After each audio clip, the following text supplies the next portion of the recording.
Lynn Rader was born on March 9, 1945, in Pittsburg, Kansas. From the 1970s to the 1990s, the BTK killer, which means blind, torture, kill, terrorized the Wichita, Kansas area. In 2005, he was finally caught and revealed to be Dennis Rader, a seemingly average married father of two. The oldest of four sons, Rader grew up in Wichita, Kansas. There may have been signs of trouble early on, as he used to hang stray cats as a child. Rader served in the U.S. Air Force from the mid to late 1960s.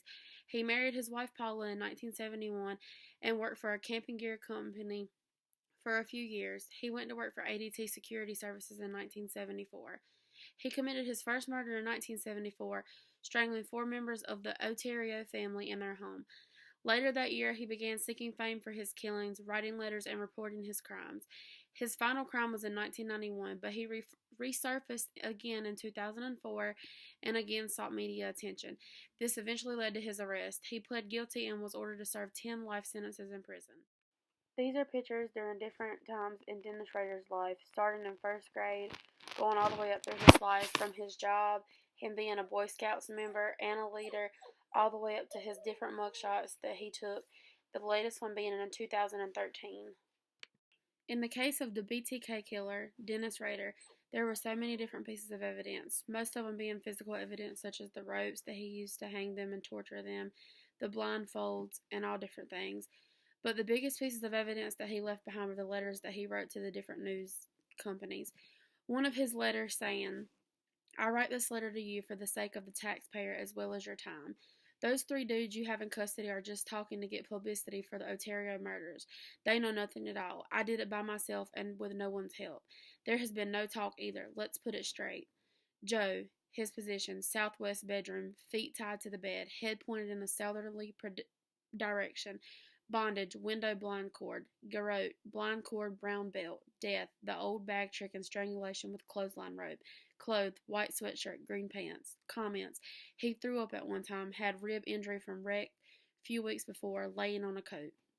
Julie, position, laying on her back, crosswise, on the bed pointed in southwestern direction. Face covered with a pillow. Bondage, blind cord. Garrote, clothesline cord in a clove hitch. Death, strangulation twice. Clothes, blue house coat, black sack, white sock. Comments, blood on face from too much pressure on the neck. Bed unmade. Josephine, position, hanging by the neck in the northwest part of the basement. Dryer or freezer north of her body. Bondage, hand tie with blind cord, feet and lower knees, upper knees, and waist with clothesline cord, all one length. Garrote, rough hemp rope, 1/4 in diameter, noose with 4 or 5 turns. Clothes, dark bra cut in the middle, sock. Death, strangulation once, hung. Comments, most of her clothes at the bottom of the stairs, green pants and panties, her glasses in the southwest bedroom. Joseph, position, in the east bedroom, laying on his back, pointed in eastern direction, bondage, blind cord. Garrote, 3 hoods, white t-shirt, white plastic bag, another t-shirt, clothesline cord with clove hitch. Death, suffocation once, strangulation, suffocation with the old bag trick. Clothes, brown pants, yellow-brown striped shirt. Comments, his radio is blaring.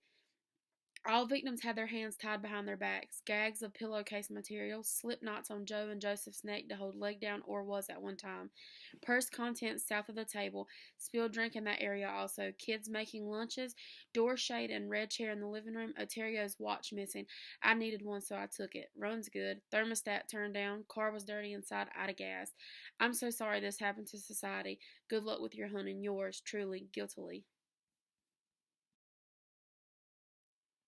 These are different pictures from his murder scenes, the physical evidence he left behind, and also the victims.